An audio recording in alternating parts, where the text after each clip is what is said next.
Potom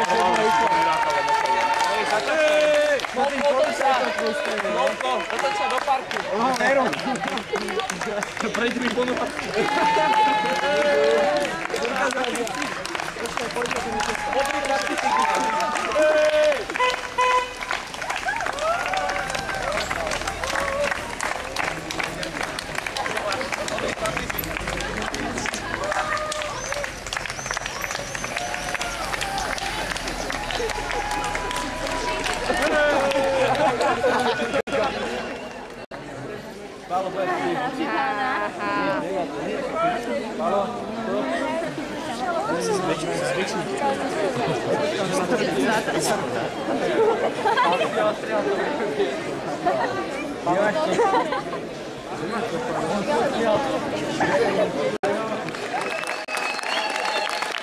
A ďalších športovcov Sena Orka, pán Dodal.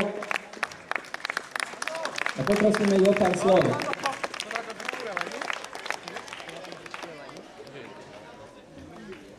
Vážený pán riaditeľ, vážení páni kolegovia, kolegyne a preto všetkým vy chlapci a dievčatá, gymnázia Pierre de Coubertina, možno i ďalších škôl. O niekoľko týždňov sa rozhorí plameň jubilejnej 30. olympiády v Londýne. Slovenský olympijský výbor, ktorý tohto roku oslavuje 20. výročie svojho založenia, zorganizoval Londýnu a najväčšej tohtoročnej športovej udalosti na svete posolstvo. Posolstvo Slovenska olympijskému Londýnu.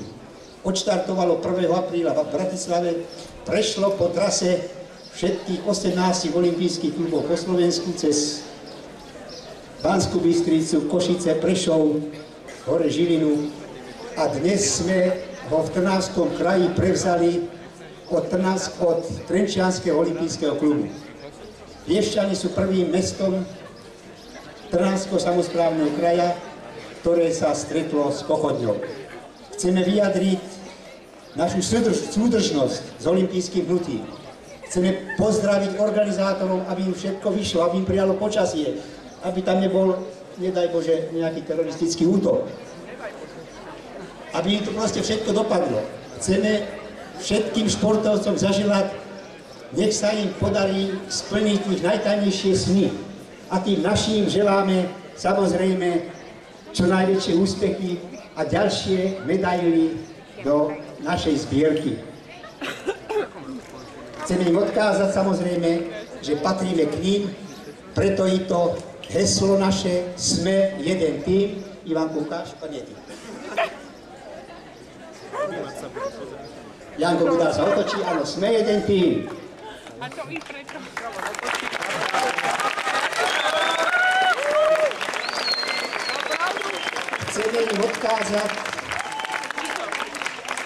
Chceme im odkázať, že na Slovensku máme šport radi. Zatiaľ je nás hodne takých, čo len pasívne pri televízore, ale pribúda do športovej rodiny tých, ktorých šport sa stal každodennou súčasťou ich života. Chceme im povedať, že sa pripravujeme na to, aby táto generácia zdvihla slávu slovenského športu čo najvyššie. Aby Slovensko dalo svetu takých športovcov, ako je v súčasnosti Martika, Marteková, pomôžni celú tú plejadu.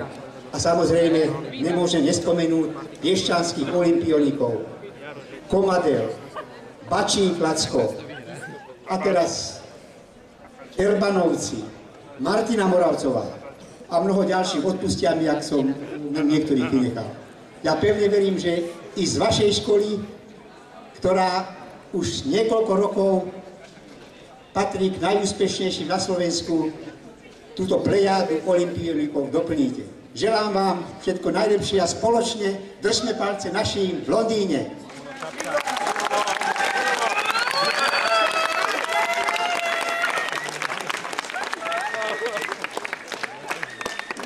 Ďakujem pánovi Antonovi Javorkovi, ktorý je našim absolventom, najlepším slovenským maratóncom bývalým. A tak ako povedal, naša škola už mala medzi vami viacero olympianikov. Spomenul Martinu Moravcovú, Marcelu Erbanovú, Jaro Žitňanský, pán profesor Komadel, Janko Šlahor. A ja som si vybral do tohoto týmu, ktorý priniesol tú štafetu, týchto troch. A verím, že budú ďalší, ktorí sa dostanú. Monika Simančíková v krasokorčulovaní, Agatka Malíková v plávaní, alebo tu na Balko Horňák v badmintone. A verím, že...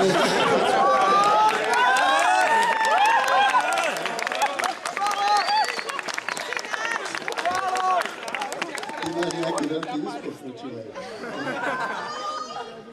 A budeme držať palce jedinému nášmu terajšiemu, síce externistovi Lukášovi Lackovi v tenise. Takže verím, že medzi vami budú ďalší a preto budeme končiť túto krátku slávnosť príchodu štafety k nám. Štafeta odíde 14., ale vráti sa k nám opäť 20. 20. budeme mať tzv. Olympijský deň v Piešťanoch, ktorý bude v parku, v Mušli aj u nás v Telocvični. Takže bude to viacero sprievodných akcií, na ktorých sa viacerí z vás zúčastnia, možno aj celá škola. Takže tí, ktorí si chcete ešte zabehnúť, vidím, tam sú aj v bielých tričkách, môžu vystriedať našu štafetu. Vy si zabehnite kolečko a odovzdajte ďalšie. Takto okolo. Môžem prosím. Pálo!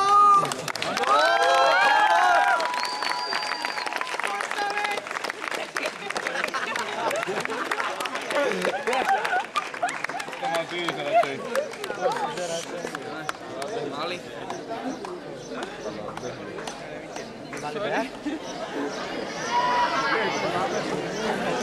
Aj mali, one poznajú Pala. Zle sme sa pochopili. Ja som myslel, tí, čo sú v tom športovom úbore, môžu si zabehnúť kolečko tu na podvore, nie okolo školy.